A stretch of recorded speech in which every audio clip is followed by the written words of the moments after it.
হরিওম হরিওম। চিন্ট পাক ডম ডম। এই কে রে? এ কি সাধু বাবা, আপনি আমার বাড়িতে পায়ের ধুলো দিয়েছেন? চিন্ট পাক ডম ডম। আমি এখান দিয়েই যাচ্ছিলাম রে বৎস, হঠাৎ একটু জল খাওয়ার জন্য তোর বাড়িতে এলাম। চিন্ট পাক ডম ডম। আমার কি সৌভাগ্য, আপনি আমার বাড়িতে জল খেতে এসেছেন। কই গো গিন্নি, এই দেখো কে এসেছে। আসুন আসুন বাবা, ভিতরে আসুন ভিতরে আসুন।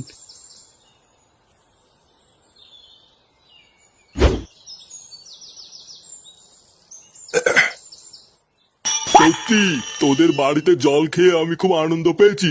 আরে নানা বাবা, আপনাকে সেবা করা তো আমাদের ধর্ম।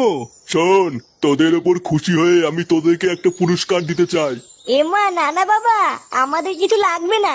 আপনি শুধু আমাদের একটু আশীর্বাদ করুন, আর কিছুই লাগবে না। আহ ভোদারবাল, তুমি চুপ করে থাকতে পারছো না? লেওরা দেখছে বাবা কিছু দিতে চায় আর উনি নেবে না। আপনি কিছু মনে করবেন না বাবা, আমার বউ কিছু বোঝে না। আপনি আমাদের যা দেবেন আমরা তাই মাথা পেতে নেব। ক্রিং ক্রিং ছট, চিন্টা পাক ডমডম। এই নে, এই জাদুই ঘটিটা ধর। এই ঘটি থেকে একটুখানি জল যদি কারোর ওপরে ছিটিয়ে দিস, সে অমর হয়ে যাবে। চিন্টা পাক ডমডম। নে বাবা, এটা নিয়ে যা।